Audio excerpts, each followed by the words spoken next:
Hello Jviewers! Welcome here in my channel. This is J and PinayOFW here in Hong Kong, your friendly Pinay. Don't forget to give me a thumbs up, subscribe to my channel, and hit the bell notification there so that I can update you for my new upload videos. And kung bago ako sa channel to, thanks for watching. So without further ado, let's go and watch this.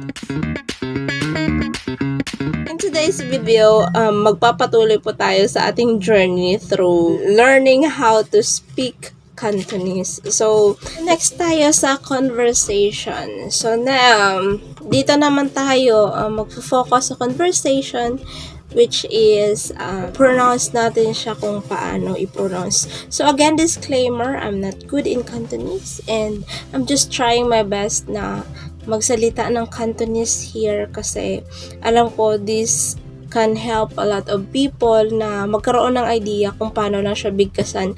Not in perfect pronunciation, at least, diba? Meron kayong idea and matututunan nyo siyang bigkasin. It's tayo sa number 1. So, what time is it now? So, iga kay team.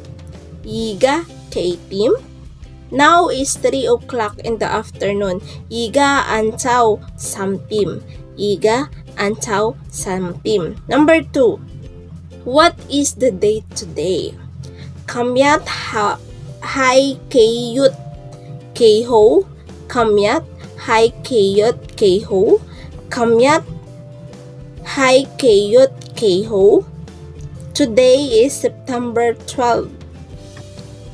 Kamyat hai kauyot sap yiho. Kamyat hai kauyot sam yiho. Number 3. What is tomorrow? Tingyat lay. Tinglat lay. Tingyat lay. So, tomorrow is. So, ikaw nang bahalang mag-answer dyan. Tomorrow is, kunwari, 1. So, tingyat is January 1. So, tingyat hai yat yut yat ho. Yat yut yat ho. Okay. What day is today? Kamyat hai singkay kay. Kamyat hai singkay kay. Today is Wednesday. Kamyat hai singkay sam. Kamyat hai singkay sam. Number 5.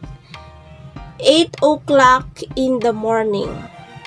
Chiucho patim. Chiucho patim. Number 6. 3 o'clock in the afternoon.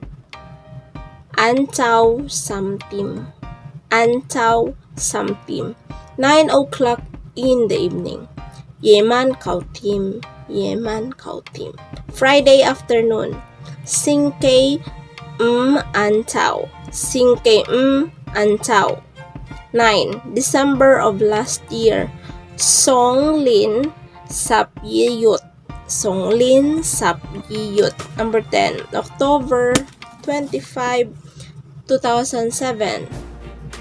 Yiling tat lin sapyut. Yi sapyat ho. Yiling tat lin sapyut. Sapyat ho. 11. I will cook at 6 p.m. Ngo yeman luk tim yu cho fan. Ngo yeman luk tim yu cho fan.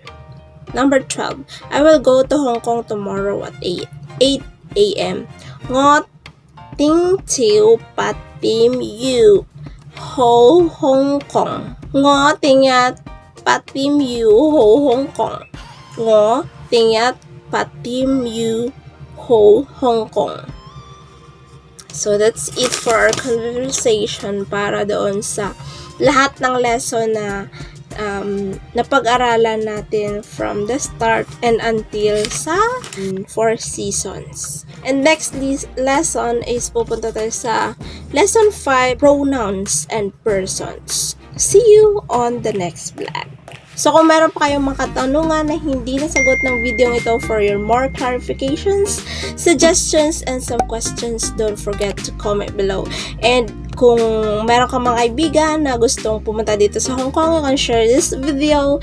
And kung nagustuhan mo ang video na to, don't forget to give me a thumbs up, subscribe to my channel, and hit the bell notification there so that I can update you for my new upload videos. Once again, this is Jayan Villaluna, OFW here in Hong Kong, your friendly Pinay.